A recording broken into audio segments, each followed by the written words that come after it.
Did I lose you guys? Are you still there? I'm still here. Sorry. I've got you. Yep. I can't hear you He can't both hear anymore. us. Hang I'm on. making thumbs up on Zoom to signal to him that I can hear him. I can hear hear him. I can hear you. Can you hear me? Yeah, I'm not hearing I anything. can hear Super you. weird. Can you hear me? I can hear you. This is the song of the millennial. My back hurts. I slept funny on my neck.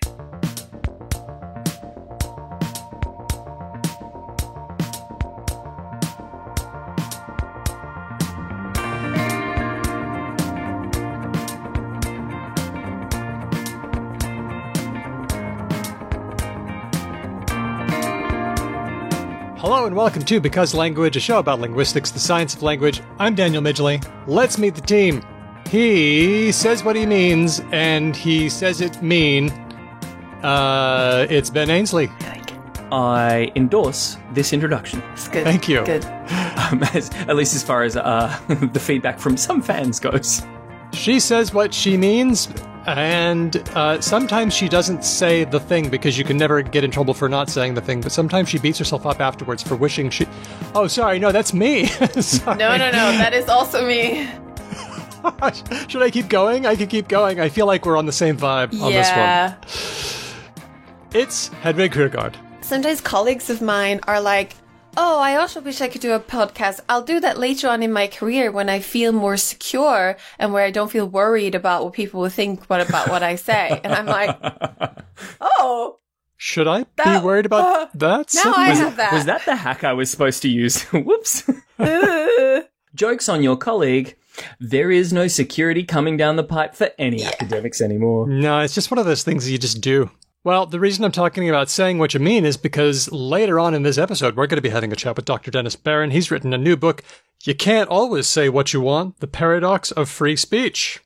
Oh, that is interesting. It's the free speech episode. We've been avoiding it, right? We were sort of dancing around it for a while. I'm really interested to hear what this guy has to say. Since Dennis and I spoke, I noticed that Storben Planker was on Twitter. Not because I can see him, because he's blocked me, but he was crying. He was just beside himself because somebody's book got rejected from publication, denying a writer their constitutional right to have a book published, which is just censorship, apparently. or just capitalism. Oh, yeah. That's right. It's just like, your thing sucks. Sorry. The free market has spoken. Anyway, a lot of people say that they're free speech absolutists, and by that they mean that they think everybody should be able to say anything. Good news. What? They're right. That you can. They are? Essentially. Yeah, You they're can. absolutely, they are describing the reality that we currently exist in completely. Oh, sorry, I forgot an important bit.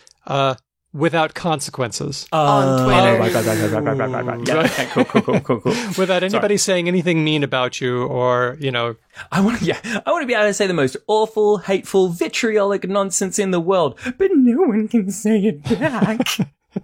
So in my chat with Dennis Barron, we see that this has never been the case in the history of the world. There have always been consequences for speaking, limitations on expression, sometimes for good reasons, sometimes bad, and we talk about them all. So stay tuned for that. Very cool. Neat. Oh, before we dig into that good stuff, shall we find out what's going on in the world of linguistics in the week gone past? Well, I do have a plug. Shall I do the plug first? I suppose. Okay, our latest bonus episode was a mailbag in which we laid down the data, Ben's data, about either, neither, neither. My favorite thing we've ever done. That was actually incredible. That is definitely the hardest I have ever laughed in one of our episodes. Is yes, hearing it was. the corpus of my either's, eithers, neithers, neithers just rapid fire. Well, it's all out there on our website for episode 69. Even if you can't listen because it's a patron episode, you can still download anybody can download the data and find out why does he say either or either or neither or neither. We also found in that episode that there's a bias toward the first half of the alphabet in lists of names and cities and things like that. And we speculated on why that might be. Giving rise to another bonus piece of content. Do you mean the bit about Hedvig talking to Steve about how Benford's Law could be a thing? Hedvig, in that episode, for those who did not listen to the last episode or could not listen to the last episode, got I'm going to say a little bit like hung up on one of the aspects of the math in one of our discussions, which is totally fine and normal. Like I get hung up on different aspects of all sorts of things in our discussions. But then we basically like threw down the gauntlet for her to engage her very math familiar husband at a PhD level on this topic. And then for a laugh, we were like, oh, by the way, you should record it. And then she was like, bet, and did it. So yeah. you gotta listen to it. Also, it was like passing a bug because I told Steve, like, do you know about Benford's Law? And he's like, I vaguely heard about it. And then he spent like a long time researching it. And then he like wrote a little Python script and like generated data and made plots for us. And then we talked and he made like a whole plan. And I was like, oh, I think this is going to be a short chat. We talked for like over 50 minutes. And then multiple times I had to be like, babe, I think but we were both really interested. And I had to like put on my like Ben hat to be like audience length, dumb. Yeah, you just had to be dumb. Yeah. That's right. Yeah. That's my hat. Like how it's the dumb hat. Because the truth is in our household, when we don't record math for podcast, we frequently talk about math for just like hours. And you hadn't ever mentioned Benford's Law. That's so fascinating. No. It was that poser Zip. He was taking up all the oxygen in the room. Yeah, bloody Zip. Get out of here. All right, so dilettante. Here's the thing. If you become a patron, here's what you get. You get bonus episodes. You get our yearly mail out, which is winging its way to your mailbox sissy. You get extra bits like the Benford's Law bit with Hedvig and Stee. And then you get live shows. And then I forgot, you get access to our Discord server, which is full of great people having fun. It's neat. It's a really good place to hang out. If you, like me, are of an age or older where you can remember sitting around in IRC channels or like on Usenet boards or like just random forums for like niche interests, it's basically that. It's pretty great. Well, if you're a patron, we give you so much. We give you all we got. So become a patron and get all those things. Patreon.com/becauselangpod. All right. I'm ready. Pew. Hey, Daniel. Yep. What the bloody hell has been going on in the world of linguistics in the last couple of weeks? This story was suggested to us by Ignacio. A piece of bronze in the shape of a hand was discovered about a year ago in northern Spain. And there's been a bit of deciphering going on. We think we know one thing that it says. Wait. That's pretty cool. The hand says things. The hand speaks the truth. It's an oracle, and it can tell the future. So that's really sign language, obviously. But it only does it in Basque. Yeah, that's right. So my question is, the bronze hand has some script on it, I'm assuming. Yes. This is the thing that we're actually reading. Okay. Yes. And the script is in Basque. It may be the oldest example of Proto-Basque. Okay, so that was going to be my follow-up question, because like, if it's like, oh, the script was Basque and we can read a word, I'm like, I'm pretty sure people know more than one word of Basque out there. Like, there's a whole population of people who know thousands of words. Why couldn't they read the other 4 words? Yeah. I'm going to get into that, but let's first of all set the stage. There was once a Basque settlement located on Mount Irulegi, and it had been there for centuries, but around 70 or 80 BCE, there was a war for control of the area because that was an important area for whoever wanted to control Rome. So they unfortunately backed the wrong horse in this conflict, and the winners burnt the settlement to the ground. But what that did was it preserved bits of the houses and artifacts because all that stuff was stuck under a big old layer of adobe and charcoal. Okay. So last year, researchers found this bronze hand. It's called the Hand of Irulegi, and it has characters in a kind of Iberian script. It looks a lot like Latin, but it's earlier than Latin, and it has some unfamiliar characters in it. So it's 2,100 years old. About 2,000 years. 2,100 years old. Yes, that's about right. Okay. So we used to think that the Basque language, Euskera, was not a written language. We thought that maybe the Romans had given them the alphabet and then they started writing from there. Because all we had was a few coins. We didn't have anything good. But now we can see that they did use writing. They used a kind of script that is pre-Latin. It's pretty recognizable, though. Like, I'm looking at this picture in our show notes, and I can see an S and an N and an H and a T. I don't know if they mean those things necessarily, but like the letters are very recognizable. Yeah. Let me just get there. Yes, you're right. You know what? You look at the N, and that looks kind of like a jaggy sort of N. What else? S looks like an S. E looks like an upside down backwards F. H, T, D, N, X. I see a lot of things. Now, there are some funny ones though. There's like a weird lollipop symbol and like kind of like a butterfly looking thing and a few other weird ones. But yeah, like I'm seeing more similarity here than when I see like Cyrillic script, for example. Exactly. And that's because the Iberian scripts were kind of a precursor to, in fact, they were some of the earliest alphabetic systems in the world, by which I mean the symbols represent sounds and the sounds represent both consonants and vowels. Okay. Now, the word that they can figure out was Sorioneku. Okay. That was what that's supposed to say, which sounds a lot like the modern Basque word Zorioneko, which means good luck or good omen. It sounds a lot like it, yeah. Yeah, it really does. I'm surprised that it's changed so little. That's really, really weird to me. I think that happens sometimes. The other words have changed a lot, which is why we're not able to read them, but we think we, have a few ideas. One of them seems to be es, which means a negation marker somewhere. The words have dots between them, which is how you know where the spaces are. But the other 4 words, not sure. Is it a case of, can I posit a little Ben Ainsley homebrew based on nothing theory, everyone's favorite? Why not?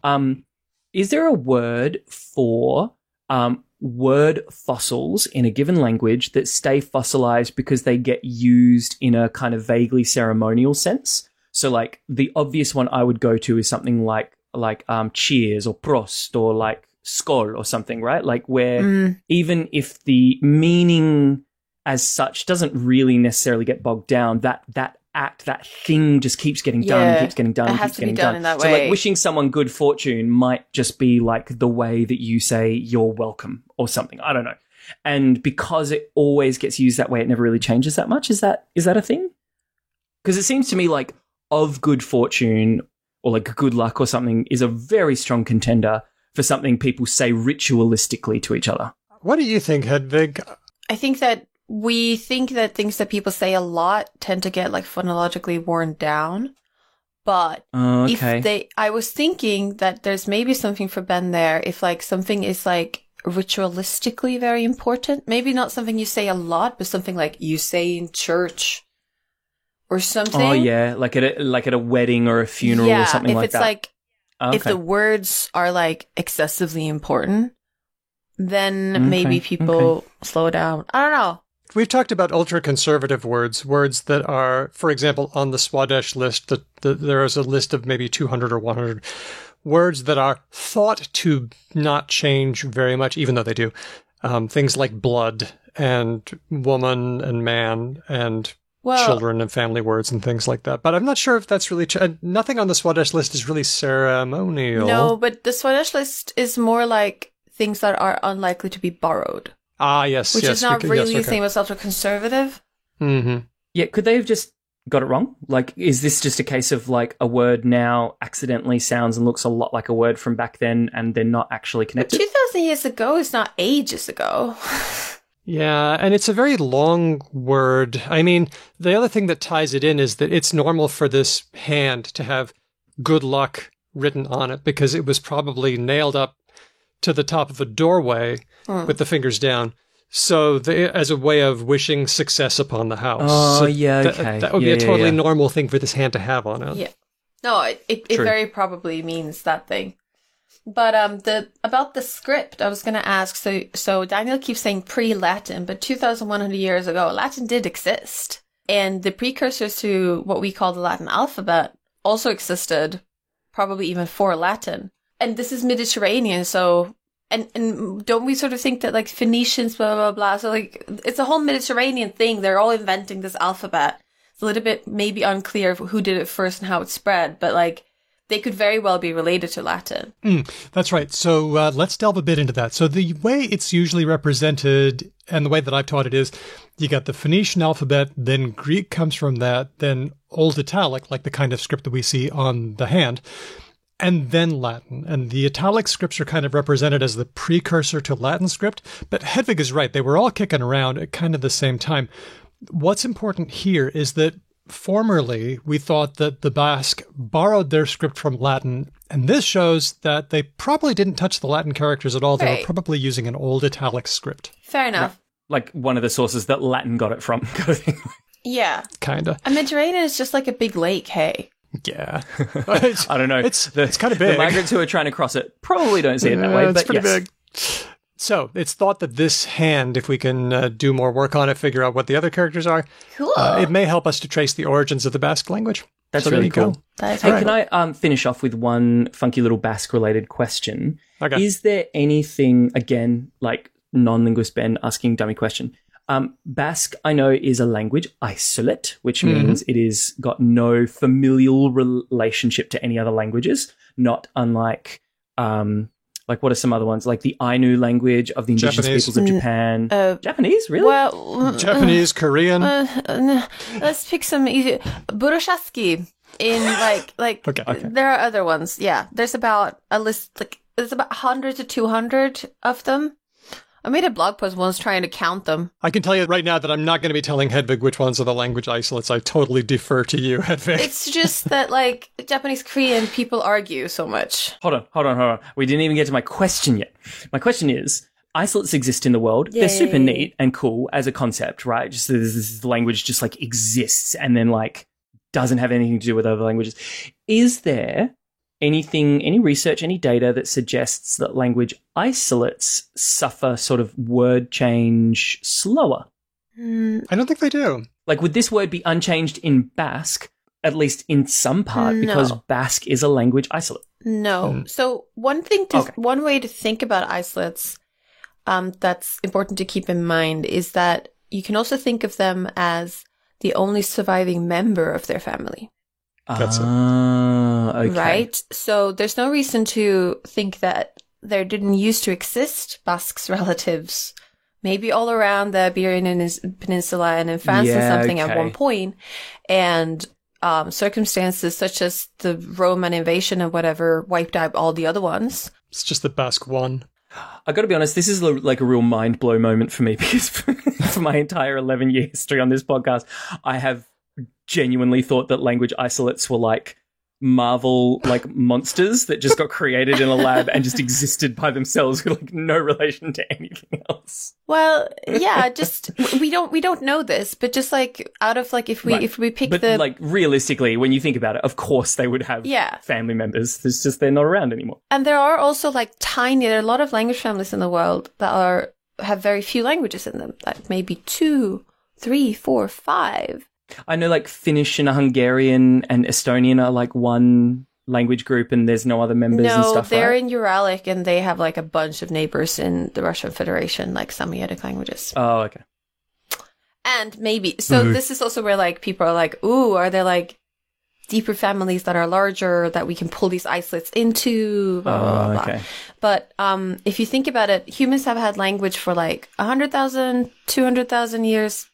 One of them, probably. And the population has been pretty low for a long time, but we spread out all over the world. And the 7,000 languages that exist today and the, let's say, 200, 400 language families, depending on who I want to pick a fight with today, there's no reason to think that there weren't more in the past, that there weren't more languages that died out and more language families. That's really cool. Sorry, I digressed just then, but we need to move on. Sorry. Let's move on to another story, and this one was suggested by Burek au Fromage, and it is about runes and a new runestone discovered which pushes back this is happening a lot lately, the history of runes in Norwegian languages. Can I ask a question straight out of the gate? Yes, please. Does a rune refer to a particular character from a particular script, or is it a word that we give to a bunch of different characters from a bunch of different languages? And if so, what makes something a rune as opposed to a letter or like something else? A rune is usually referring to members of a certain set of alphabets. Okay. So in the north of Europe, there are different runic alphabets. Okay. And they're related and they look a bit similar, and they're usually used to, but just like any other alphabet, you can technically write French in runes. Like, there's no reason. Gotcha. It's an alphabet, right? It's not a language. That is, as far as I know, that there's someone that are more well known, like the Futhark. And it's called Futhark because the first characters are F, U, theta. Yeah. that kind of thing. Futhark is just it's like a QWERTY keyboard. Yes, exactly. It's like saying like that the Latin alphabet is called like A, B, C, D, E, F. ABC. Well, it is because it's alpha and beta. Oh, true. And also you say like, do you know your ABCs? Yeah, exactly. Yeah. Do you know your Futhark? More runes have been found for one of these languages or several of these languages? This one's Norwegian, but I'm going to defer to Hedvig on this one. No, Daniel has read it. I'm reading it in Norwegian right now. And it is so funny because it is like reading troll language. I don't think they would mind. So ruthless to the other Nords. Honestly, you guys are always so mean. You're always on each other. It's similar to when Germans hear so like different languages conserve different words. They have picked a bunch of archaic words that we didn't pick. So when I read it, it sounds old-fashioned. But it sounds like Gimli in the Mines of Moria. Yeah, kind of yeah, thing. Do you think Swedish would sound the same to Norwegian? Probably. Like we picked other things that are archaic. So Germans think I'm funny sometimes. So it's all good. So Hedvig, you read in troll language, and Daniel, you explain. Okay. What I'm doing is I'm reading the tweet storm from Christer Vashus, who is a PhD candidate at the Norwegian Language Collections. And so here are some of the facts. It's found on top of a grave. It seems that the skeletal remains of the grave are carbon-14 dated to 25 to 120 CE, but that might not be the same time that the stone was put there. The inscription says Ideberug. The Ed means deed, and the Berug means descendant, so it could be a family name. And somebody carved F.U. Thorn on the side, so that could have been Futhark. So this could have been practice. This could have been somebody just... That is also fun to think that it is F.U.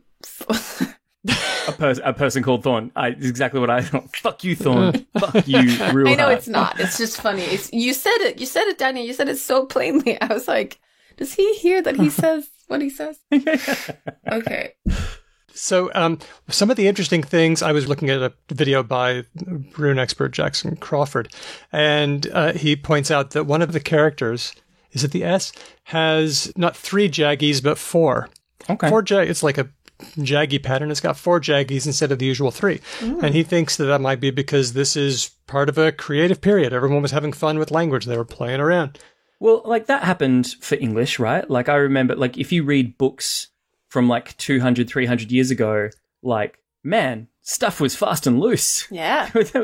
There's a bit of play. They were doing all sorts of crazy nonsense. I think we need to get back there. Yeah. Yes, please. So what this means is that this pushes back this isn't the beginning of runic writing, but it might be around the middle of runic writing, but it's pushing back the middle a bit. Oh, that's cool. Do we know about where it came from? Because it doesn't look like Latin script. Some people like to argue that it was borrowed from Latin script, but other people say, no, it's not at all. What do you know, Hedvig? I thought it was influenced by Latin script as well. I mean, honestly, all over Europe, you get these... I'm not saying that it's as, like... For example, the Norse god pantheon, some of it is suspiciously similar to, like, Roman gods. Yeah. But then everyone has a fertility goddess. So, like, maybe that's just, like, you gotta have one. That's like a combination of borrowing and convergent evolution. Yeah, or I see it as borrowing, even though it's just, like, you gotta have one. It's what we all do. I don't know where the runic alphabets came from. I thought it was some sort of Mediterranean import, yeah. Okay. Well, I'm really excited that we're still finding out things, that we're still discovering things, we're still finding super old writing. It's not all been done. And for 2 of these discoveries to come out in the same, 3-week period, it makes me feel really happy. It's really neat. I like to imagine someone, some archaeologist/linguist in, a cave on a remote windswept island somewhere, looking at some stuff on a wall and being like, hold on, hold on. That shit doesn't look like the shit I know about. And just being really, really excited. Yeah, it says here that the people who discovered it in Norway, Steinar Solheim, became målløs, which means speechless when they realized. Really cute. It must just be such a moment. Exactly, right? So few times in my life, in the humdrum, boring normalcy of my life, am I ever rendered speeches or literally yelling for joy or something like that, right? It must be such a emotionally potent moment. And I really good for them. Do you want to hear me try and read the Norwegian and do my best Norwegian? Sure. Only if you do it quickly. Okay. Jag blir väldigt överraskad. Du stoppar nästan att pusta och blir lite mållös när du förstår vad det står överför här. Now say all of that in Swedish. Jag blir väldigt överraskad. Man slutar nästan att andas och blir lite mållös när man förstår vad det är man står inför. To be honest, the only difference I could pick up is that you were doing a dwarf voice for the first one. No, I was doing Norwegian. My best Norwegian. I just felt like the first one you're like, största form potatis for them. And then in your voice you're like, language. That's their language. And what does it mean in English? I was very surprised. One almost stops breathing and becomes speechless when you understand what you are standing in front of. Wow. That is really, really cool. I love getting close to that. Yeah. Let's wrap it up with a recent tweet by Richard Dawkins on Twitter. Here's the tweet. Okay. It's fun to dig into some bad linguistics every once in a while. I know he came up with meme as a concept, but still, what a yucky Maybe man. not all of our listeners know, but Richard Dawkins sometimes says things that are very uncalled for. Is maybe the way. Yes, he does. He was like, do you know what? Here's what I'll say on Richard Dawkins. He kind of like set the template for like 1,000 people after him of like a really smart person who had some really interesting things to say about their area of expertise, being given a microphone and then just going drunk with power and saying a bunch of stupid shit time and time and time again. And like, I feel like that just has happened heaps more times since then. A few more times. I'm not even sure that he's that good a biologist. He's been going like hard on this whole, gender is just XX and XY, which is really dumb biology. Yeah. Also, anyway, that's not how it plays out at all. And now it's time for some dumb linguistics from Richard Dawkins on Twitter. He says, a lexicographer estimated that the average 19th century peasant used a vocabulary of 250 words. An educated person, 5,000, and Shakespeare, 27,000-ish, though that last number is disputed. Then Dawkins says, does that figure of 250 make origin of language seem less mysterious? Okay, so we need to unpack this. Origin of Language is like a famous book, is that right? I think he didn't have enough room to write The Origin of Language. Okay. Here's the idea. Language would have been hard to come up with for early humans. I mean, only humans have done it. Other animals haven't done it. So it must be kind of hard. But if it only takes 250 words, and people in the 1800s were walking around with only 250 words, then maybe it's not so hard for a language to start after all. That brings down the complexity of the task. Can I ask, do we accept... I pity the poor lexicographer that this guy has quoted. Do we believe this figure? No, we don't. We don't. And okay, good. People dug in, and it seems like this number comes from like hearsay of some. It was like a priest or something who said like, yes. I think that the villagers in my town where I'm a priest have about this many words. Like if someone was to ask me, like, how many flowers are in the downstairs garden at your apartment building, and I just like glance out and I'm like, I don't know, about 250 or 30. So I found this tweet from Tabitha McIntosh on Twitter, at Tabitha Surge. She says, I checked the source trail on this buffoonishly stupid statement. It's from Friedrich Max Müller in 1866, citing Reverend A. Dorsey, who in 1861 cited some dude. Now here's the money quote. A country clergyman informed me that he believed the laborers in his parish had not 300 words in their vocabulary, and a recent article in the Quarterly extend the statements to the great mass of our rural population. So he's like, I reckon my parishioners are so dumb they don't know 300 words between them. And now Richard Dawkins, hundreds of years later, is citing this. An unnamed, random, country not even priest, clergyman. like middle rank clergyman is the source. Okay, has been sent out to some parish that he's not enjoying, and is maybe already then using hyperbole, being like, oh my God, they don't even know 250 words, am I right? Like, I don't know if he believes it, wow. right? Like, and also, we're comparing, and where people are like, oh, Shakespeare, whatever. Shakespeare's plays, humans, I fully support the idea that like you don't need that many words to get by on a day-to-day basis. Like if you count like the number of unique words that I say to Steve every day when we don't talk about maths, it's probably not that high, right? But if I'm writing like a book or writing like a play, it's probably different. This whole thing makes me upset. And I just think that Dawkins, he's shielding it in this kind of like, I'm just asking questions. What do you think about this? Which is at least better than being like, meh, but, Like, I like that there's a couple of really like, key dog whistles here as well. Like there's a sniff of like, Western like civ supremacy because he's like name dropped fucking Shakespeare. There's like a sniff of like great man theory of history because it's just like the average person was barely human. Like it's like dropping a couple of just super out of fashion social approaches to basically every part of human existence. Even so, 250, anybody thinking for a few minutes should realize that 250 is laughably small. That's like a 3-year-old, right? Actually, a 3-year-old would be much higher than that. Like here, like I took a look at the top 1,000 words, and so this is one account of the top 1,000 words in English. If we only take the top 250 words and exclude all the others, here are some of the words that you'd be without. 4, the number 4, head, black, long, little, house, and yes. Okay. 250. Well, so which then gives us the question, how many words does a person today know, and has that changed since 1800? We have writing now and much larger societies, so we are bound to have... Shit got real complex. But I don't know if that makes us better. No, we just have more shit. Yeah. And also, like, grammar and phonology. Instead of rubbing, like, fucking bison into cave walls, I'm just, like, walking around the fucking Ishimura trying not to die from space aliens. Like, it's... Like, yeah, but also, like, we're talking number of words. What is a word?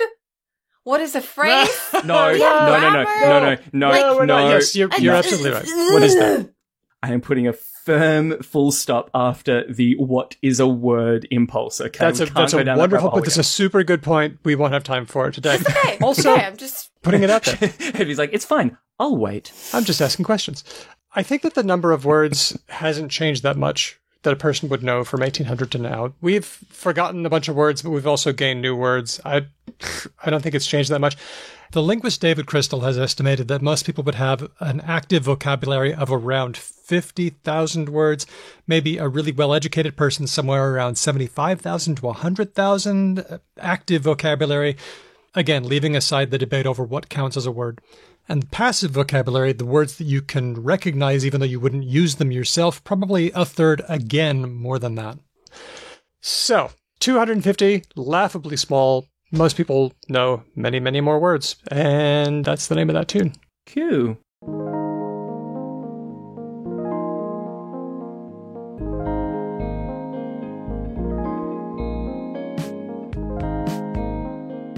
I'm speaking with Dr. Dennis Barron, professor at University of Illinois, Urbana-Champaign. He's the author of What's Your Pronoun? The English-Only Question. That's right, I'm pulling out the deep cuts. And, most recently, You Can't Always Say What You Want, The Paradox of Free Speech. Dennis, thanks for coming on the show and talking to me today. It's great to be here, Dan. The subtitle of the book is The Paradox of Free Speech. What is the paradox you're referring to exactly? Well, it is basically that we're free to say anything we want to anybody we want, but there are always limits. There are limits that we apply to ourselves. There are limits that are imposed on us sometimes by the law, sometimes by organizations that we belong to, sometimes by friends and family. So paradox is, we're free to say what we want, but within, sometimes we don't even realize that we are monitoring what we say and tailoring it to fit the expectations of the people we're talking to, avoiding certain taboos or breaking them, knowing perhaps that we have to face the consequences for any language transgressions. So, like family might have a no swearing rule for the children,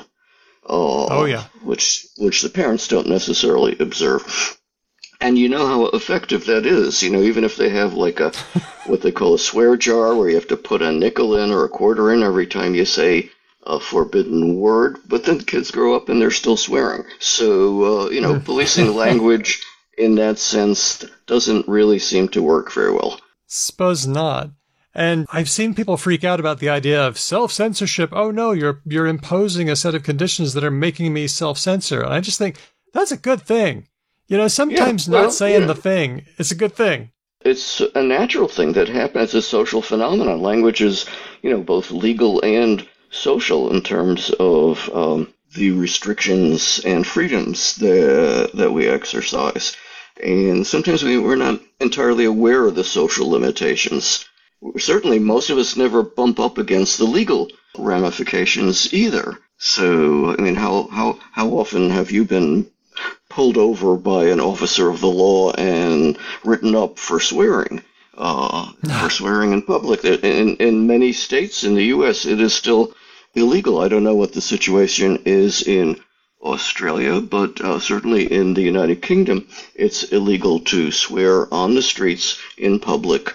And there's even a guidance on the police website and their frequently asked questions about swearing, and it says, swearing is illegal in public, but you're not likely to be penalized for it unless you do it in front of a police officer.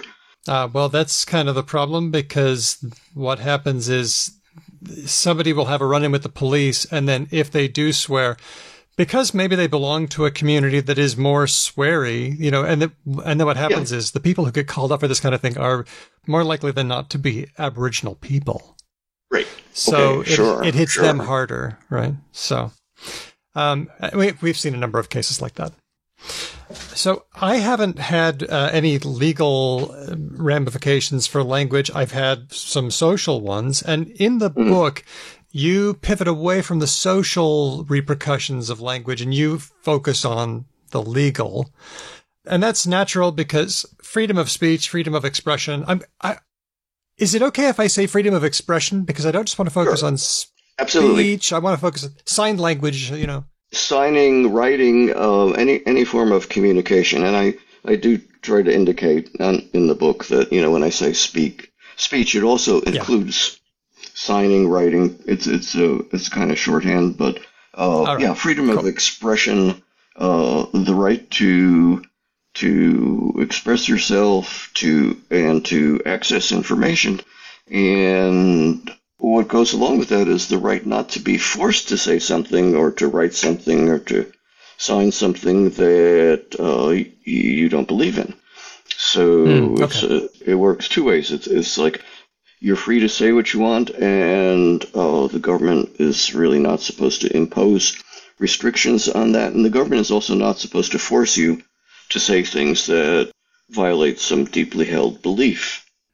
Okay. Like the earth is flat. Yeah, okay. Not to end a sentence with a preposition. Gotcha. Now, freedom of expression is written into the U.S. Constitution, but in other countries it's not. In Australia, we like freedom of speech. We think it's pretty cool, but it's not one of the things in our Constitution. And I think the USA has a lot of unique issues when it comes to this topic. Can you make the case for me that this issue is relevant for non-Americans as well? Sure. Even though it may not be inscribed in, does Australia have a written constitution? I reveal my ignorance here, or is it an oral tradition like the British Constitution? It does have a constitution. Yeah, and I believe Canada does, and I assume perhaps New Zealand. I've never read it. Yeah. Never read it. Okay, it's like the terms of service that you don't read, you just click to agree. Just scroll to the bottom, yeah. Scroll to the bottom. So the whole concept of free speech and government interference with speech is pretty universal.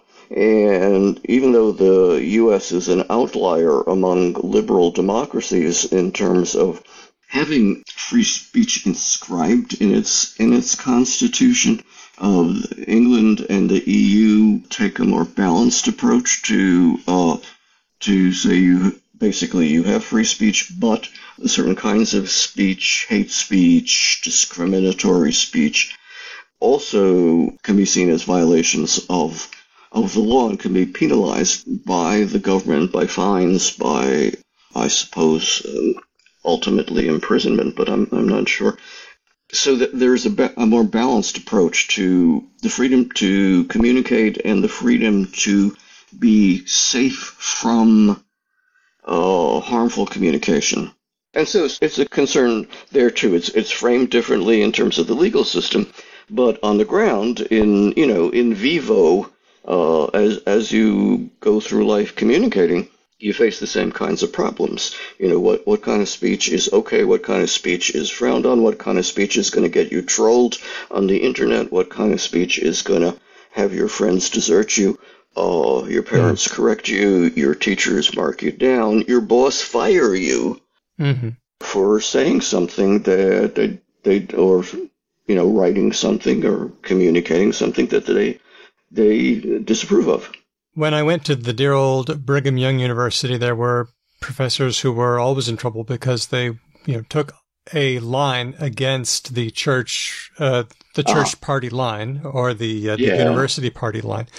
Yeah. And so there were always debates and discussions and issues surrounding freedom of speech. And I always felt a very strong kinship toward them and toward the freedom of speech angle, because, the idea that freedom of speech is generally good, that people who try to repress freedom of speech are not on the right side. Why is it good? Can we just get down to bedrock? Why is freedom of speech a good thing? Why would it be a bad thing? Okay, look, I mean, what's wrong with, as Justice of the Supreme Court Louis Brandeis said in, I think it was 1927, the freedom to think as you will and to speak as you think. Why should there be restrictions on that? We're free to say whatever we want. We are not free to avoid the consequences of the speech, and that's where the social and legal systems come into play, because you utter something, you write something, and your audience, whoever it is, whether it's a targeted audience, I'm speaking to you specifically, or it's a general audience, or it's a passerby on the street, they are free to criticize you, to accept and congratulate you for saying what you said, to penalize you, to correct you, to laugh at you. And the worst thing of all for somebody like me, who's a writer, to ignore you, to ignore what you say. Oh my God, that's the worst thing, But that's a wonderful thing, the right to ignore somebody, because I say this person is not. I've met people who say you should never ignore anyone because why would you ignore somebody? Everybody is deserving of your time. No, they're not. Yeah. Not everyone. I have to make choices. There are so many people. Yeah. Not everyone's deserving of my attention. Absolutely. Absolutely. Somebody says, look out for that cliff. Okay, maybe they deserve a little more attention. But if you're in the middle of the desert, maybe you can ignore them. Yeah. And, maybe not everyone deserves a spot on the stage of a university. Absolutely. Freedom of expression doesn't guarantee you a platform to express. That's something that, you have to negotiate. You have to be invited. You have to take your speech turn. Even in a normal conversation, there's this kind of turn-taking mechanism that applies, and people who violate the turn-taking mechanism are subject to, responses from the other people in the conversation. They can ignore them. They can say, hey, I'm not done. Don't interrupt. Or they can say, okay, they can just accept your interruption and move on. So it gets complicated, but yeah. I've got a list because, from my wild and woolly days of everybody say everything, free speech, boosterism, I now have a more nuanced view, and I do have a list of kinds of speech that I would like to have banned or controlled. So can I just tell you what those are? Yes. So if you're the boss of the world, what would you ban? I'm the boss of the world. Hate speech. And when I say hate speech, I mean expression that encourages violence against a group of people. And the reason why I want to ban that, and make that illegal is not just that it might result in violent behavior against them, but also that it makes, I think, it makes people not want to identify as that group of people that you are vilifying or encouraging violence against. Mm-hmm. And then that has a chilling effect on their free speech. I would rather have their free speech than hateful, violent communication, encouraging violence against a group of people. What do you think? Okay. Sound good? Sounds good to me. But, so let me think like a lawyer. Okay. For a second, Which I you are am not a lawyer. I am not a lawyer. I do not play a lawyer on TV. No. Or on the radio. Or on podcasts. Or on podcasts. Okay. I would say, okay, how do you define free speech? I mean, look, there's a whole categories of speech in the U.S. that are not covered by the free speech guarantee of our Constitution. Threats are not protected speech.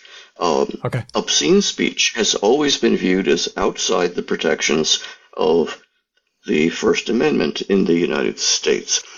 The question is, how do you define a threat? How do you define obscenity? The legal system has not been very good at establishing guidelines so that you know in advance or even after the fact whether you've crossed the line, whether you have said something that is obscene.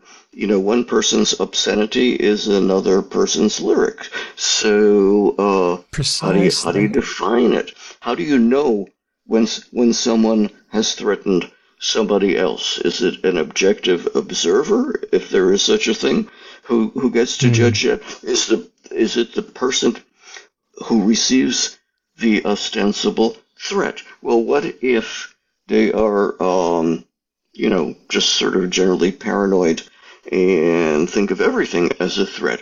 What if the threat maker says in their defense, "Hey, I was just kidding." Yeah, if they're really credible, I changes didn't mean the game. it literally. I didn't mean it literally. Just joshing around. Are they gaslighting you? Are they for real? Yeah, sometimes people make a joke and it falls flat. Mm-hmm. Sometimes people disguise a threat as a joke, as a means of self-protection. So you can't say, "I threatened you. I was just kidding." You know. What about slurs? Do slurs count as hate speech? They could. I mean, you get to define it. What you mean like a racial or ethnic or religious slur, like? Yeah, that kind of thing. Yeah. That kind of thing. Sure. You can sweep them into the category of hate speech pretty easily. I think, even if it's a single word. Why not? You're attaching a label or calling somebody a name. Fighting words are the kind of thing that justify a negative reaction to what you say. So yeah. The question is, when you establish a category like hate speech, and obviously that is the case in UK law. I'm not sure what the situation is in Australia. I think Canadian law tries to define various kinds of hate speech. They usually narrow it down to speech against someone for, say a sexist or sexual orientation or gender status or gender identification. Those sorts of things that you narrow it down to a category that makes it a little bit more easy to define in legal terms, in terms of setting boundaries and letting the public sort of know what kinds of speech is being discouraged. But even there are edges where it's not so clear how hateful this is, or what if you'd have a negative term and you use it in an in-group to flip it to something positive? There's that kind of issue as well. An outsider can't say that up to me or about me, but I can say it to my fellow members of this particular racial or religious group or ethnic group. That happens all the time, right? Okay, so that's the hate speech category isn't that simple. We've already touched on my second category, which is threats, harassment, doxing. Yeah, and those are, in terms of American law, and I imagine in terms of legal systems elsewhere as well, the threats are not protected in any way. Okay. The question then is establishing what counts as a threat. Got it. In the U.S. criminal law, you have to have intent. You have to have, sometimes it's called criminal intent, sometimes it's called mens rea. Mm-hmm. It's basically you have to be able to formulate a notion of right and wrong and that you intend something to be harmful rather than benign. You have to also utter something, not being forced to do it by somebody else. Somebody's not holding a gun to your head, physically or metaphorically, forcing you to make the threat. You're not talking in your sleep. Interesting. You understand the meaning of the words. In other words, if you don't speak a language and somebody hands you a card with words in that language and says, read those words, and those words are threatening in that language, but you don't know that because you don't speak the language, that absolves you. You're not making a threat legally in terms of American law because you don't know what the meaning of the words actually is. Speech acts are complicated.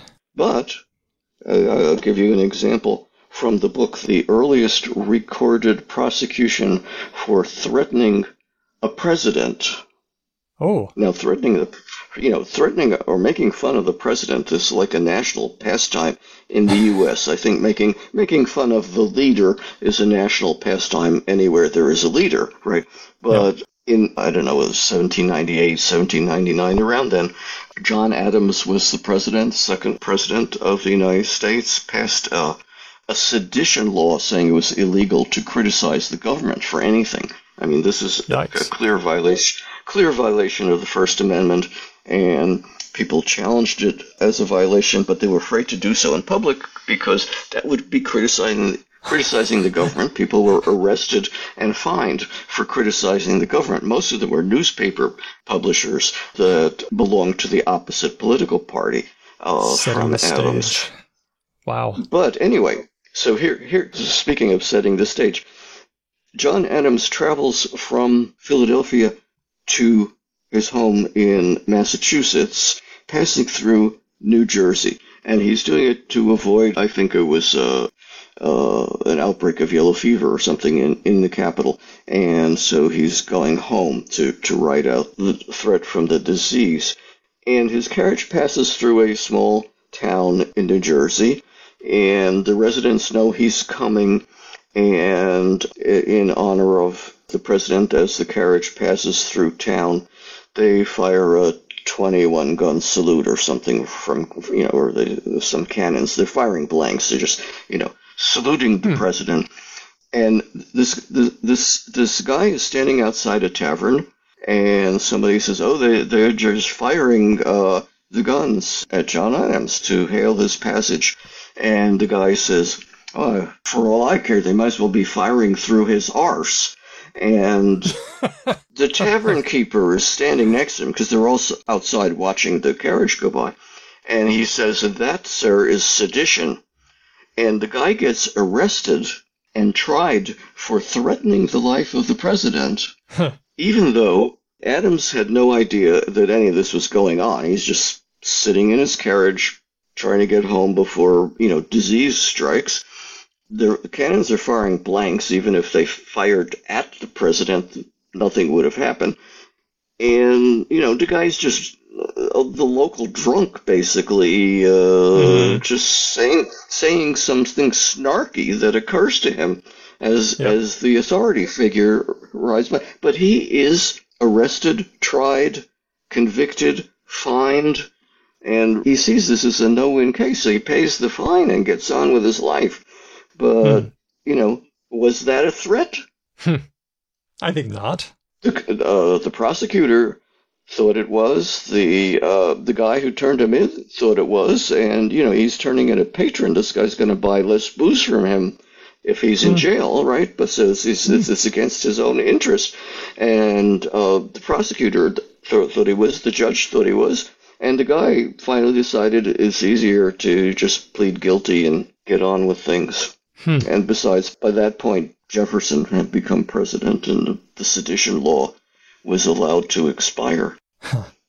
Let's go to my last category that I would like to not ban, but I would like to control. And I think the control happens in different ways.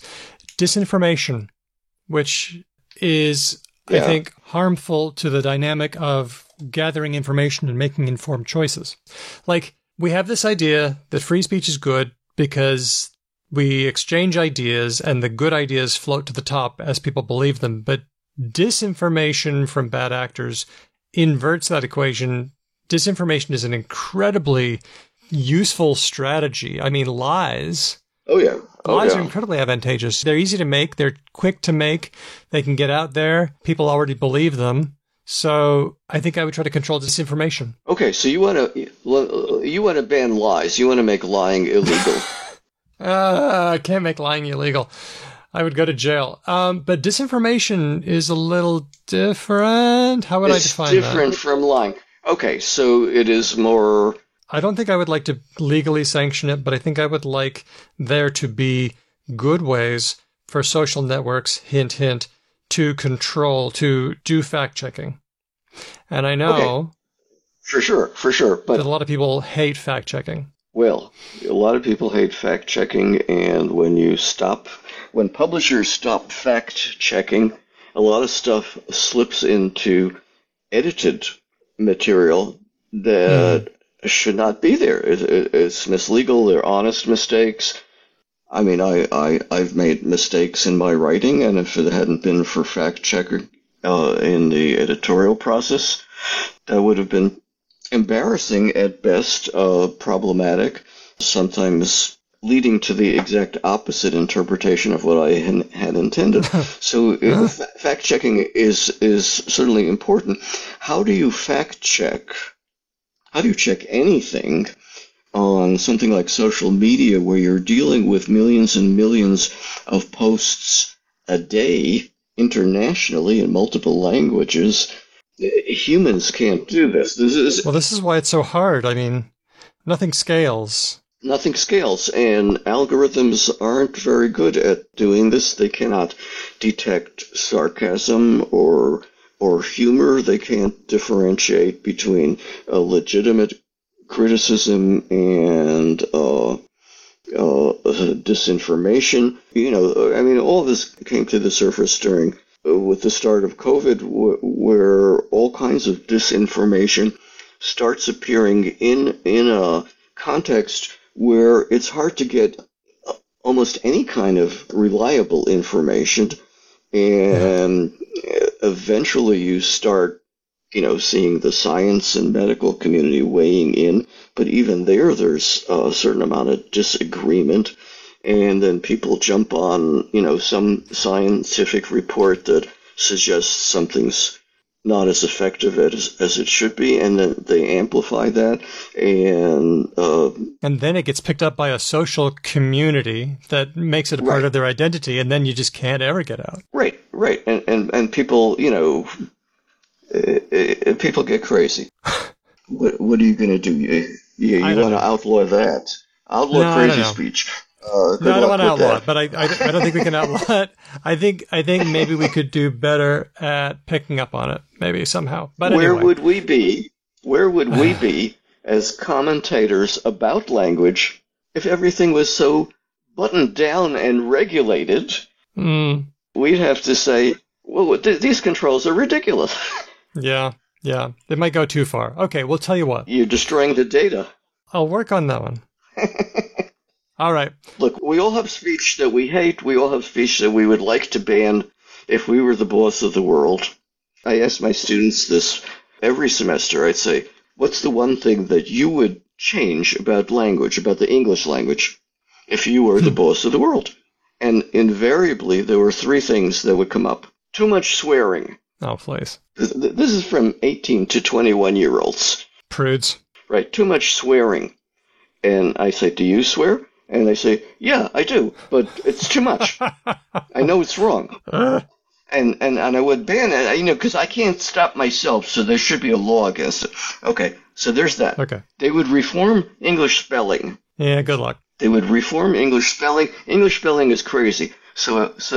And, you know, they're playing right into my hands because we've got a whole unit on spelling reformers and how ineffective those movements have been since, you know, the 13th century. Yep. Okay. And then the third thing is that they object to fillers. They object to people who say, you know, all the time. Those things are great, or like. You know, or like, or or stuff like that. And so we talk about the importance of fillers in discourse and how they are basically placeholders to tell everybody else you're not through talking. They are, you know, I'm just throwing the sound in here to let you know that I'm not giving up my speech turn, but I'm trying to formulate the next idea a little more precisely or something like that. They help you remember things that other people say? Yeah, they're all natural parts of speech function, but these are the things that my undergraduate students would invariably seize on. Those three things: swearing, spelling, and fillers, as if they were the boss of English. And then they have to come up with a way of banning this stuff. You know, I didn't let them off the hook.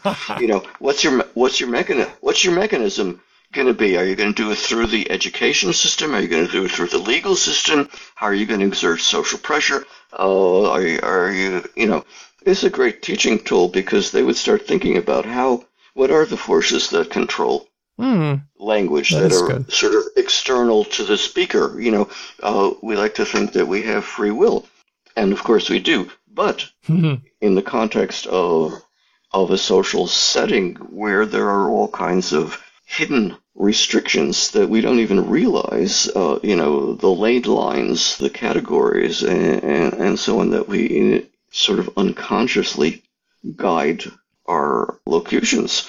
Okay, well then I won't try to ban disinformation legally, but I will try to. I think I like education. I think I'll try. I know it doesn't work. Yeah. But I'll try it. It works. No, it works a little. There is a role for education.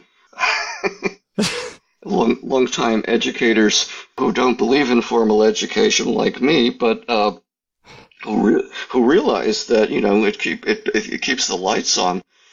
Okay, you're very optimistic. I'll give you that. Now that we've gotten through my things that I don't like, let's take a look at the people who actually have been in charge.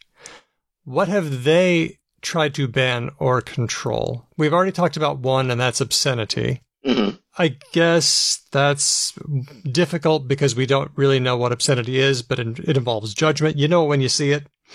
Yeah. It involves judgment, but everything involves judgment, so that's not a problem. Right. I noticed in your book that you have banning different languages entirely other than English. What was up with that? Oh, well, you know, this is nothing new in the world of language regulation, but in terms of U.S. history, certainly the idea of what should be, you know, the United States has not declared an official language ever.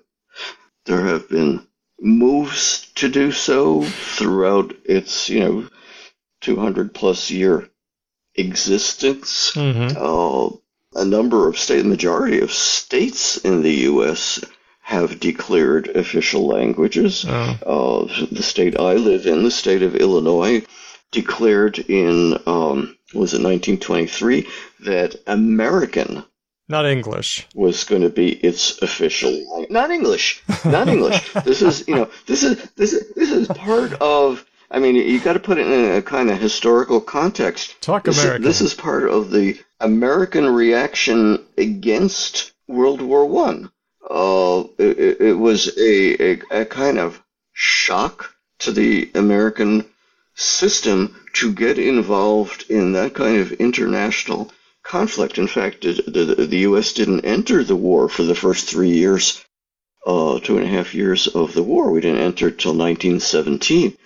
And, you know, by 1919, it was pretty much over. But it was an amazing shock, and the pressure for the U.S. to remain neutral before the war was very strong. Opposition to the war in the U.S. was reasonably strong. The U.S. passed the Second Sedition Act in 1918, banning interference with the war effort, and several hundred people were arrested and fined for doing things like calling President Woodrow Wilson a bad name. Oh, yeah, okay. Some drunken guy in the middle of nowhere, Montana, says, "Oh, Wilson's a drunken bum. He's a stooge of the capitalists. I would go to Washington and blow the whole place up." He gets thrown in jail for sedition, for encouraging opposition to the war. When, the only people who heard him were 10 other drunks in the tavern, and he was, several hundred miles from the nearest army base, so certainly could not influence the troops to not cooperate in the war effort. Yeah. But, they threw him in jail as if he were an actual spy or somebody who is trying to shut down a munitions plant or blow up a recruiting office or anything like that. So in reaction to that sort of harrowing international war experience after the war, America retreated into its shell to a great extent. They wouldn't give Wilson permission to join the League of Nations, for example, because that was too international. They're all quoting George Washington's admonition to avoid foreign entanglements. And so as a kind of veiled message to the British, a coalition of ethnic politicians, basically Irish and Jewish politicians in Chicago, pushed through this law making American the official language. The Irish politicians didn't like the UK policy on Ireland, and the Jewish politicians didn't like the policy on Palestine, and so this was a message to the Brits. And between 1923, 24, and 1969, American was the official language of the state of Illinois. And in 1969, the legislature changed it back to English, being the official language of the state of Illinois, on the grounds that there was no such language as American. And, for that whole time period, schools still taught English. They didn't teach American. Everybody spoke English. They didn't speak American. But anyway, the concomitant idea was that if you spoke a foreign language, a non-English language, a non-American language, you were somehow unpatriotic. And that surfaced during World War I as well. In 1918, the governor of the state of Iowa, a guy named William Harding, banned the use of foreign languages anywhere in the state in public. Wow. And by in public, he meant on the street, on public transportation, trains and streetcars, basically, at public meetings, in schools, in churches. Oh, what, even Latin? I don't think there were very many mosques or synagogues, but there were churches in Iowa. And, he kind of silent on the Latin Mass thing, because this is before Vatican II, so the Catholic Mass was in Latin in 1918. But it was basically an attack on the German Lutheran and German Catholic churches in the state, which also ran private schools in German. And somebody asked him, well, why didn't you just ban German? Why are you banning all languages? And he told them with a straight face, the Germans are very sneaky. They've learned to spy in every language. And so I have to ban all those languages. And nobody thought to ask him, well, that means they can spy in English, right? So ban English. Yeah. Well, History does not record his response. Yeah, government officials are not required to study logic, I guess. But we were talking once a long time ago to Michael Gordon, who wrote Scientific Babel, and he recounts how that action, and others like it across the U.S. during that time, was enough to knock German out of its spot as a language of science. And it just isn't. For sure. As a language of science, it also is a language that was before 1917, 25% of American high school students studying a foreign language studied German in their high school, in their school. And after? And after the war, that plummeted to single digits. Wow. Foreign language in general in the U.S., foreign language study never recovered from the pro-English sentiment that generated around World War I. And there were voluntary bans on German music, on German food. The producers of the National Sauerkraut Association petitioned to have the name of the food changed to Liberty Cabbage. Not Freedom Cabbage, surely. Not Freedom Cabbage. The Freedom Fries came later in a reaction to the goodness gracious anti-French feeling around the Gulf War. Just not that long ago. But this whole thing, and this was going on in Germany too. There was anti-English and anti-French movements in Germany during World War I. Foreign language signs were banned in Berlin. Cafes had to change their names from French names to German names. There was a lot of assimilation going on. National conflict always sort of targets language as a symbolic gesture. You see that with the Russia-Ukraine conflict, where attitudes toward Ukrainian and toward Russian, it's a small, it's silly to talk about language when the bombs are going off, but in effect, you change how you refer to Kiev or Kyiv, and does that affect the chicken dish? Is it chicken Kyiv instead of chicken Kiev? Yeah. And it impacts the fate of teachers of those languages in the schools, and all sorts of language stuff going on with that. And in lots of post-Soviet Europe, you see language issues suddenly coming to the fore, banning foreign languages in the Czech Republic, for example, or in the Slovak Republic, all kinds of language conflicts. What do you do with the Russian teachers once you establish your own independence? Do they have to retrain as teachers of Lithuanian, or do they have to go back to Moscow, or what do they do? It becomes an issue. Yeah. I noticed also in the book that it wasn't just different languages that were targeted, but so-called bad English. I noticed this thing from the Better American Speech Committee. Do you mind if I just read some of this? This was Oh, please, go ahead. A promise that students had to recite or take. It said, "I love my country's language. I promise that I will not dishonor my country's speech by leaving off the last syllables of words." Yeah. That I will say a good American yes and no in place of, in place of an Indian grunt and no, or a foreign yeah or yeah and nope. Didn't know those were foreign. How about that?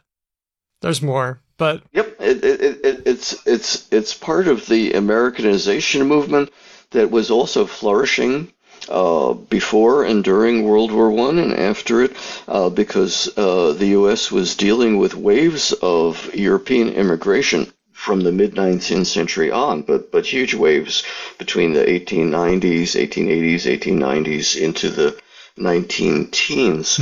And the idea was that schools became one of the focal points for Americanizing the children of immigrants, making sure they spoke English. And this Americanization committee, this American language committee of the Chicago Women's Club, at the time started what came to be known as Better American Speech Week, and it became a national phenomenon for a few years, and it was a two-pronged program. One was to get immigrant children to perfect their English.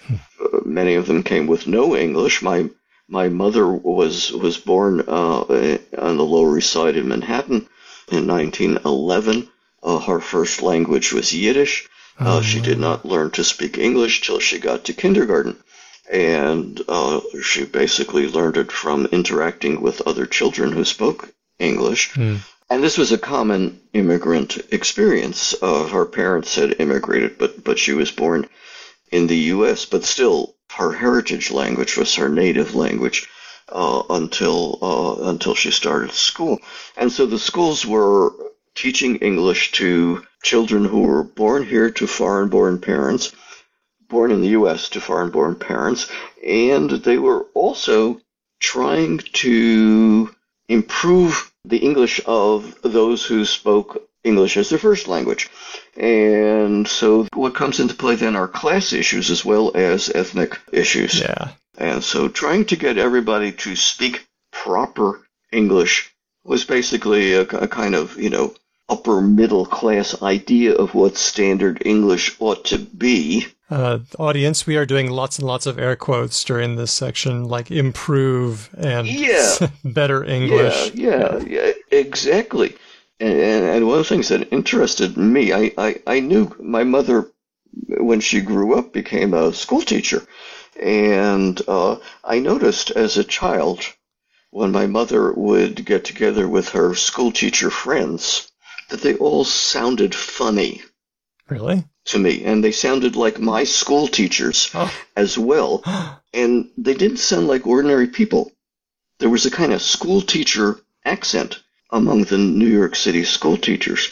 And then, later on, after I studied language in college and in graduate school, and the social pressures applied to immigrants, I realized that New York City was one of the places that established, in order to become a teacher, you had to pass a speech test. Oh, really? Not only did you have to have, a college degree and a major in certain courses and taking how to teach courses and things like that, but you had to go before a group of live examiners and speak, deliver a little oration.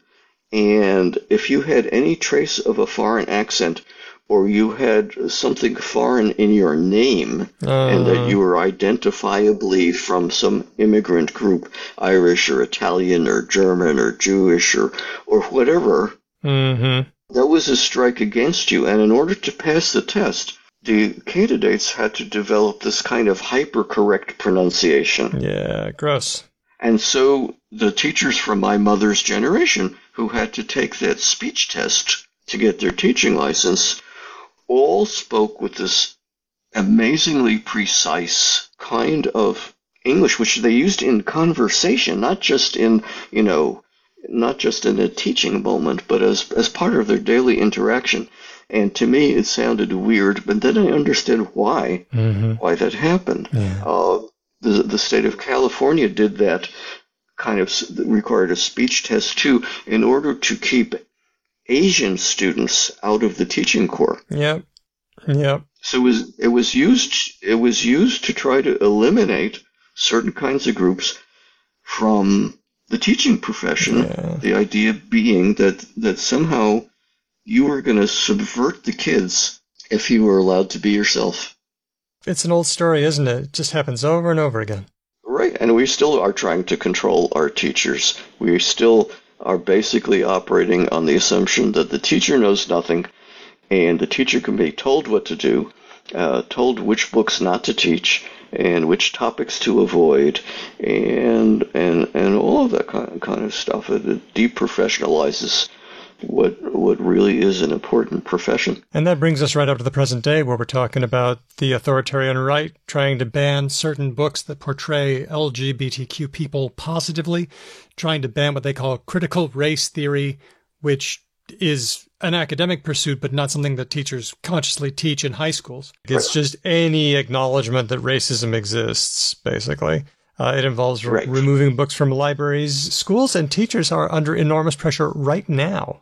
In the name of free speech, they're banning speech. Right? To protect the free speech of students and parents, ostensibly, they are banning books, they are banning topics for discussion. We are back to teaching that the earth is flat and the dinosaurs did not exist. And this also goes to, I just picked up this Guardian article by Gloria Oladipo. The article's called Pronoun Fines. This is your area. And jail time for librarians. Republicans target LGBTQ plus rights with new laws. And I'll just read a section here.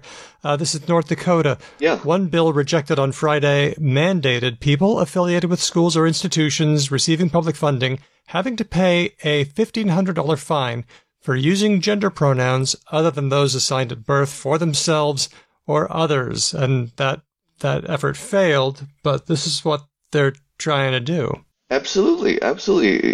You know, if you can't teach about pronouns in school, where are you going to teach about pronouns? Yeah. Teach grammar, not pronouns, right? Or something. Yeah. Grammar schools were called grammar schools because they taught grammar, right? Yep. Go figure, North Dakota. Yeah. You know what? I was surprised when I read that story that they actually didn't pass the bill, because those are the kinds of bills that are being passed. Yeah. I mean, what was the opposition? I'm glad it didn't pass. It's a good thing. An example of how crazy legislators can get. I mean, they're reflecting a general attitude. People are buying into this. It's not like they came out of nowhere. Yeah. Right? They feel empowered to do this because they feel there's enough public support for banning pronouns. By which we mean, what, singular they? Or by which we mean, neopronouns? The pronoun has become a symbol for wokeness rather than a placeholder for a noun. Well, that makes sense, though, because, pronouns stand in for things. So I guess when you're demagoguing pronouns, you're demagoguing people. That's absolutely true. And, of course, that is the history of pronouns. The history of pronouns is one of including and excluding, right? Yeah. Right down to the inclusive we and exclusive we, but also who we bring into society and who we keep out. Exactly. The book is You Can't Always Say What You Want, The Paradox of Free Speech by Dennis Barron, professor at the University of Illinois Urbana-Champaign. It's available from Cambridge University Press.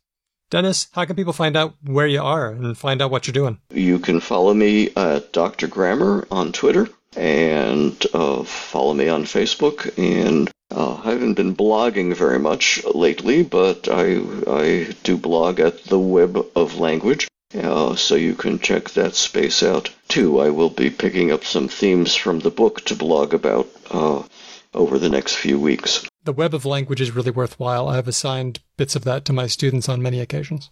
Thanks for hanging out with me and talking about the book. This is really fun. Thank you, Daniel. It's always good to talk.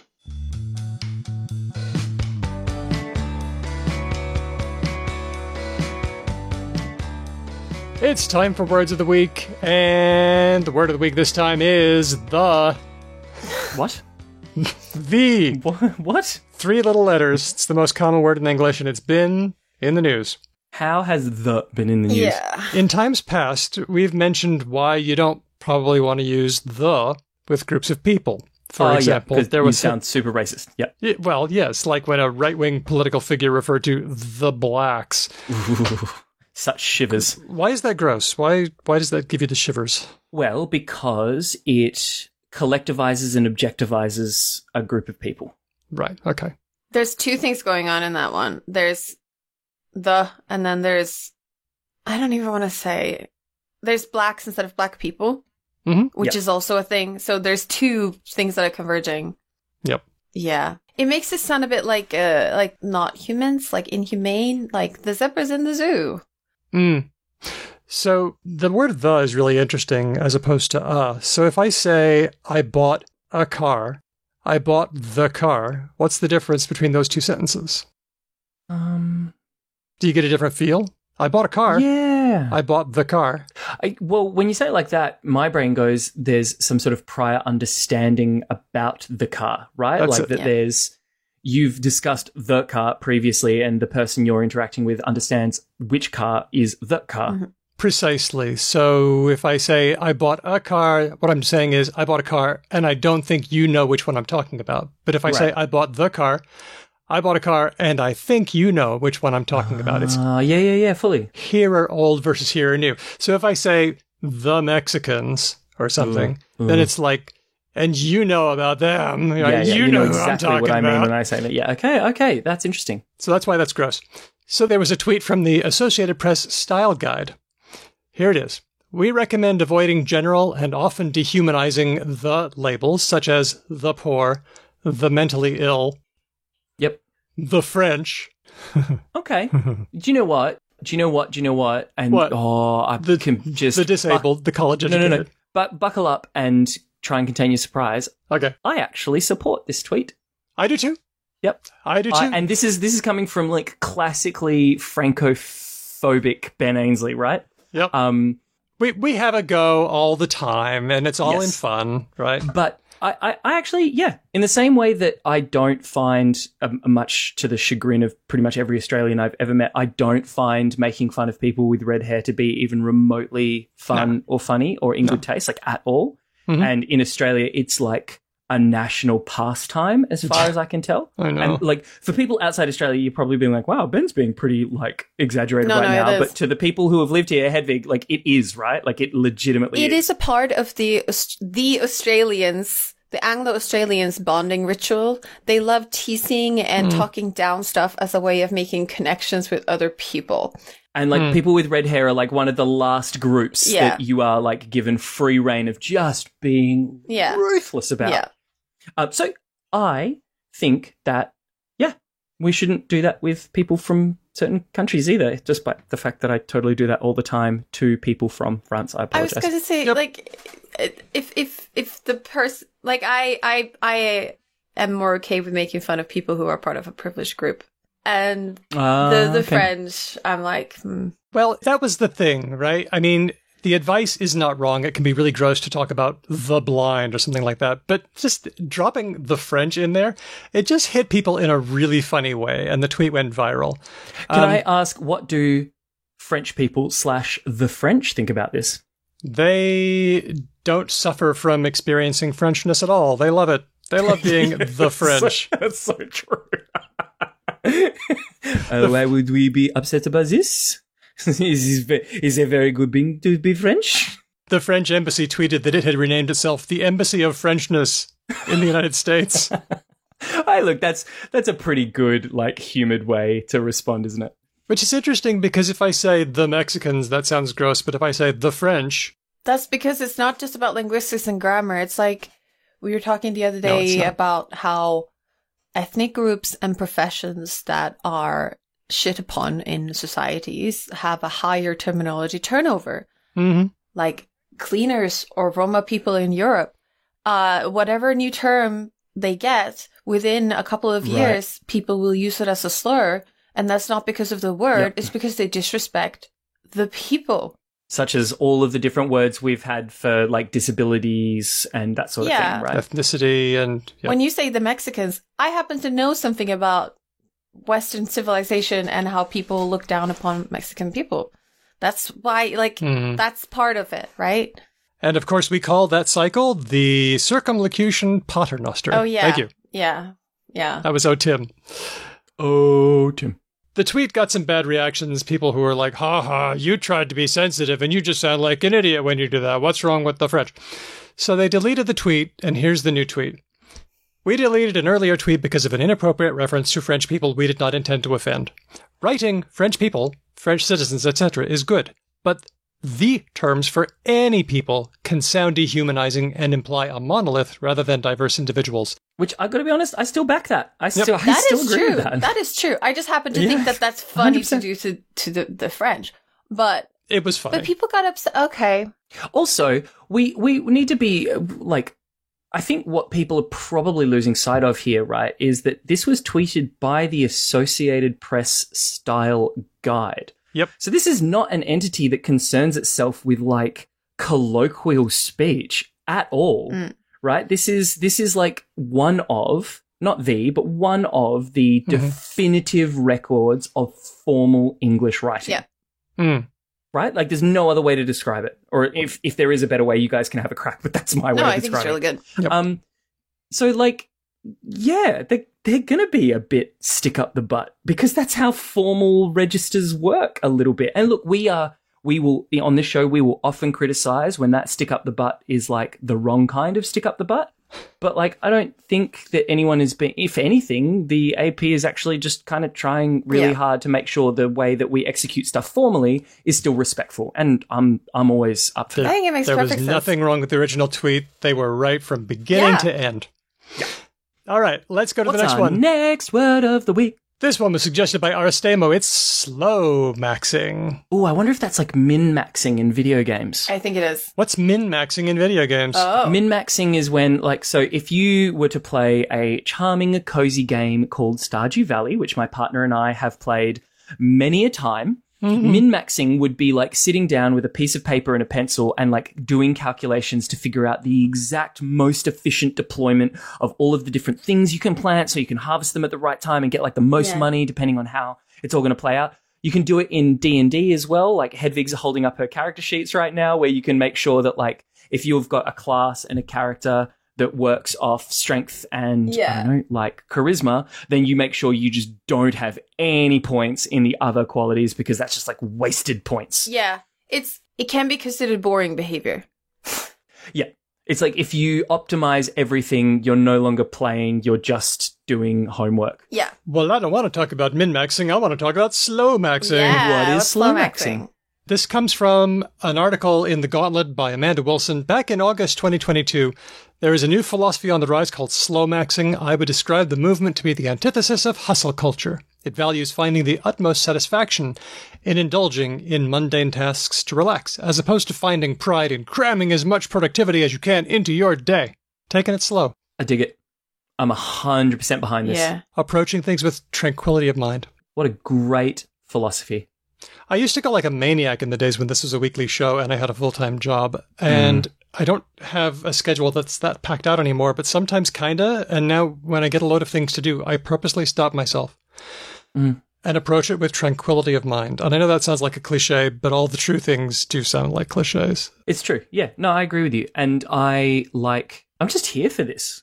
Like maybe it's just getting older and boring and like being an elder millennial or whatever. But the idea of like having a big fat book and some tasty food on the horizon that's going to take me a while to make and be a little bit complex, but that's okay.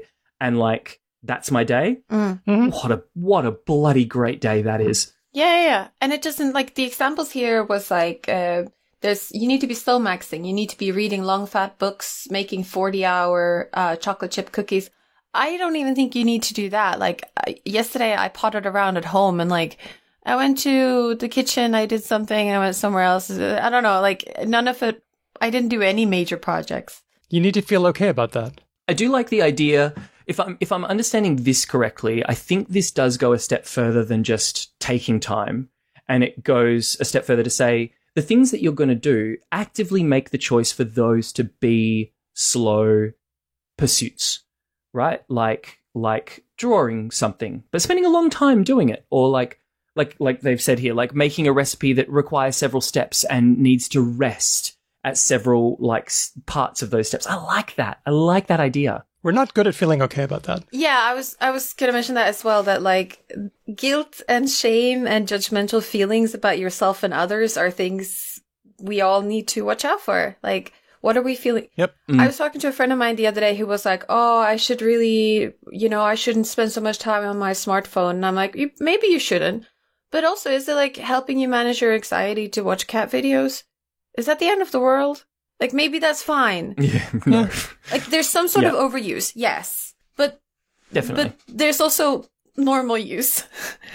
And like, maybe it's doing something good for you. And just because other people are like, oh, you shouldn't spend time looking at your phone. Like, maybe you should.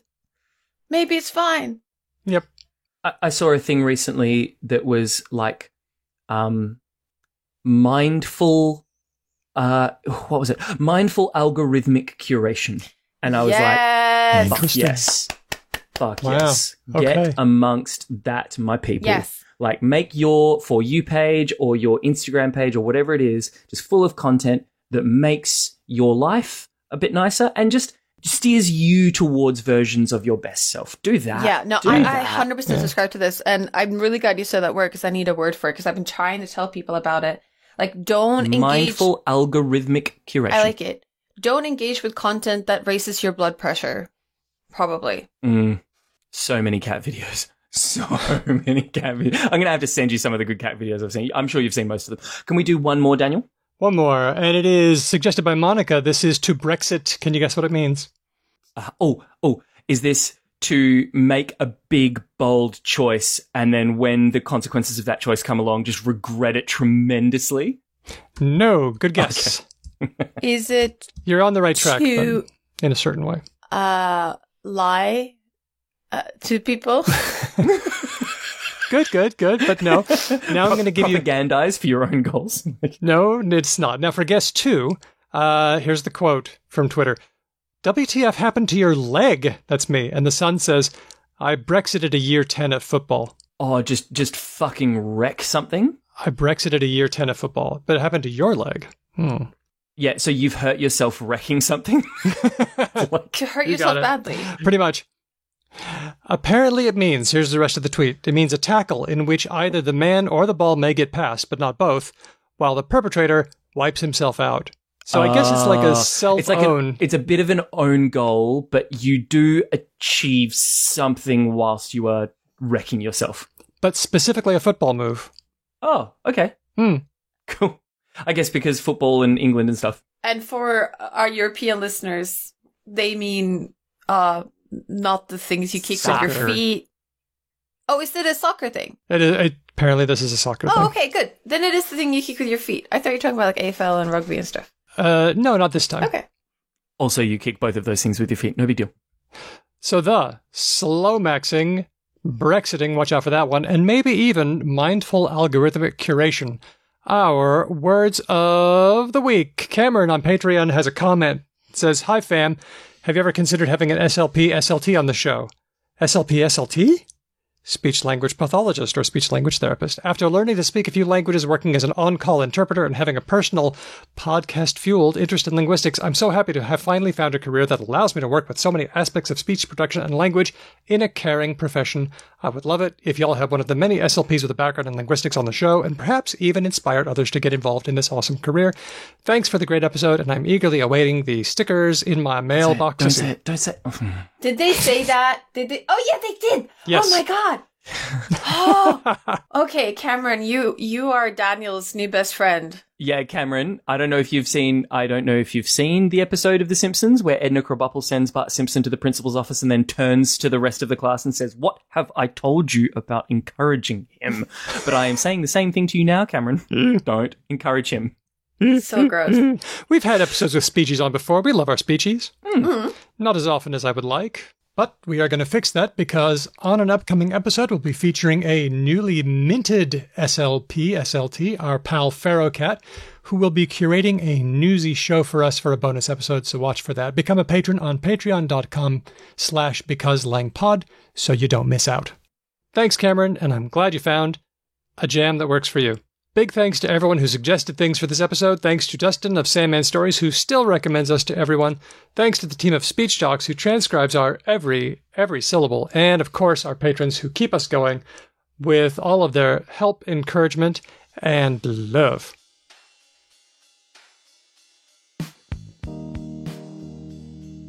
If you like this show, and I'm sure you did, here's what you can do. Number 1, send us ideas and feedback, and there are lots of ways to do that. You can follow us. We are Because Lang Pod everywhere on on every conceivable social platform. No. You can leave us a message with, except Spotify. Yeah. You can leave us a message with SpeakPipe. That's on our website, becauselanguage.com. You can also send us a little old email, hello@becauselanguage.com. Or, if you want to, you can tell a friend about us or leave us a review in all the places where reviews are possible to have been left. And if that isn't enough, and if you love us even more than that, you can go the next step. You can level up our relationship by becoming a supporter to us on Patreon. Patreon is a great service where you can support podcasters and people you like, including us. If you become a supporter on Patreon, you get bonus episodes like Hedwig talking to her husband about math. You can hang out with us on Discord, and you make it possible for us to spend some money on things like Speech Docs making transcriptions, which are really practical, both for people who want to read the shows, but also if you are like, oh, when did Daniel say mailbug mailbox. What was the first episode where Spicy appeared? Yeah. Oh, fun. Or fun, if fun, you're fun. like a linguistic student and you're looking for a project for your bachelor thesis, you want a corpora? We got one. We made one for you. And it comes with audio. You need to sync it. We're not doing that. But hey, we got something for you. And we love being able to do that. And we can do that because of our wonderful supporters on Patreon. And our top patrons are Istin, Termi, Elias, Matt, Whitney, Helen, Jack, Farrah Cat, Lord Mortis, Grammar Yen, Larry, Christopher, Andy B, James, Nigel, Meredith, Kate, Nasrin, Joanna, Aisha, Moe, Steele, Margaret, Manu, Roger, Rianne, Colleen, Ignacio, Sonic Snedchog, Kevin, Jeff, Andy from Logophilius, Stan, Kathy, Brash, Felicity, Amir, Kenny Archer, Tim, Alyssa, Chris, and yes, that's the end. I had to double check. Chris, for those listening at home, Chris appeared below the page break, so it was just like Hedvig was winding up for more names, and then there was just one. Gotcha. Our theme music has been written and performed by Drew Kraplianov, who's a member of Ryan Bino and of Didion's Bible. Thanks for listening. We'll catch you next time, because language. Thank you. So right before I jumped on with you, I have been playing a video game that just got re-released called Dead Space. Okay. I've never really messed with like horror games before. It's not really my thing. But looked real pretty and it like gory pretty. And so I gave it a try. Maybe horror games are kind of my thing. I'm not sure. Okay. It's all right. And I've been thinking maybe horror movies are my kind of thing, but actually, you know what it is? It's just smart movies. You've been watching Jordan Peele movies? I have been thinking about Get Out a lot, and I've been, yeah.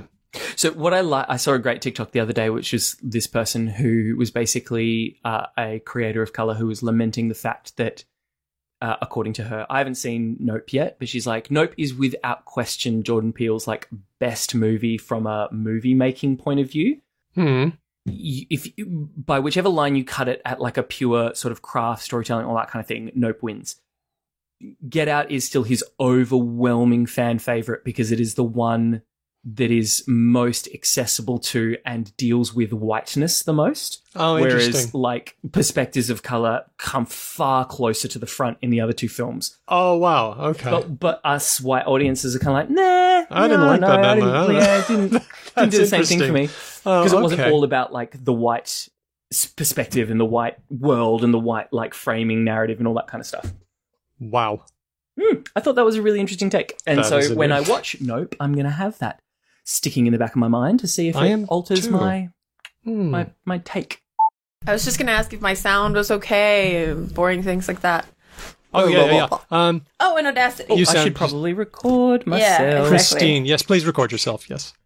You know that by complimenting my sound, you aren't complimenting me. No. I think she's saying you don't need to gild the sound, Lily, to save her wonderful. feelings. Yeah. Pristine. That is what I'm saying. Thank you, Ben. Oh, that's good, because I thought it was a reflection on your competence as a sound engineer. Oh, boom, boom, boom, boom. You make a solid point. There is agency in the process. Now that I've raised the stakes. I am not a sound engineer, and I don't need to pretend I am one. No, but you got a good setup and you sound good. Okay.